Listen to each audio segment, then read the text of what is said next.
Tuesday, Wednesday, Thursday, we get creek water, that dirty sort of muddy looking water, and we often use that to water plants and gardens and that sort of thing, but we are on heavy water restrictions all the time.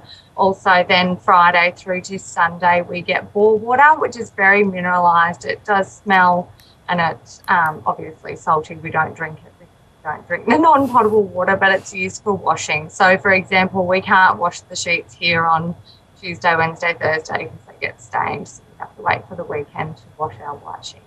We've never had a potable water supply in Dulacca, and the Progress Association actually addressed the issue with council in 2009, and we've readdressed it again at the beginning of this year. So it's been going like this for 12 years?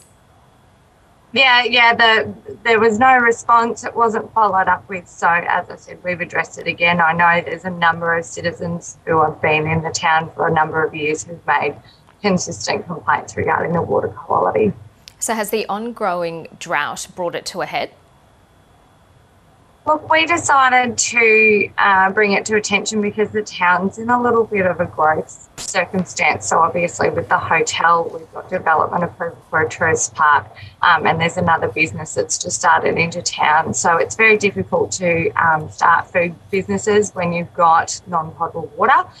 We also wanted to bring it up on behalf of the growing population, I suppose. We've had 4 new families move in the last few months. So we need to make sure that the issue is addressed, enabling us to grow more.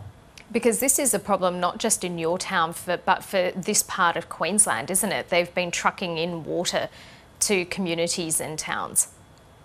That's right. And look, that's a lot. You know, out west, unfortunately, the water supply completely ran out. We haven't had to confront that situation, but we've definitely had to deal with our potable water supply, which is in our rainwater tanks that we source from our own roofs. That does run out when we only have one rain event in the year like we did in 2020. Okay, so how much water do people have on their properties at their homes?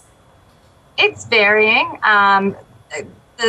Some of the town blocks are too small to put a 40,000 litre water supply on like the proposed rebate scheme is proposing.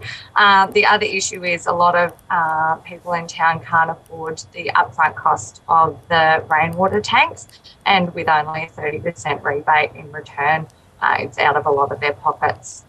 And why can't water be trucked in? Is it simply too expensive? Yeah, I think on a long-term basis, it's not an option for a long-term solution. It would be great if we could get top-up loads from council when we do run out of rainwater in our drinking tanks. That would be a solution that we could look at that's a bit more reasonable than the current one that they've proposed. But we need a long-term solution for the 11 towns in the Western Downs Shire that don't have potable water supply. And what could that long-term solution look like?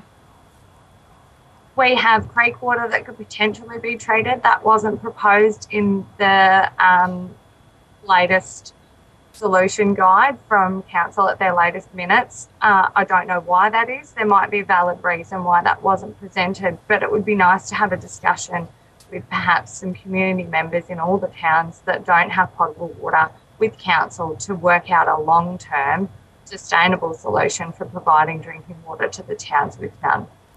And what's been the response from council in general? Are they open to having a conversation about this?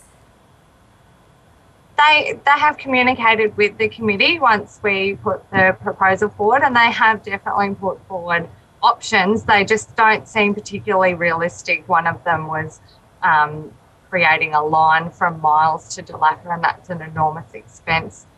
Why we're so outraged here is because we understand that there are towns that are the same size population-wise and the same number of operational businesses as we have in this town that have potable water within this region. We're also furious because Marinara Regional Council has found that it was necessary to provide potable water to towns with a population of 57 people. Why are we not as important? Why doesn't Western Downs Regional Council make a long-term sustainable solution to potable water?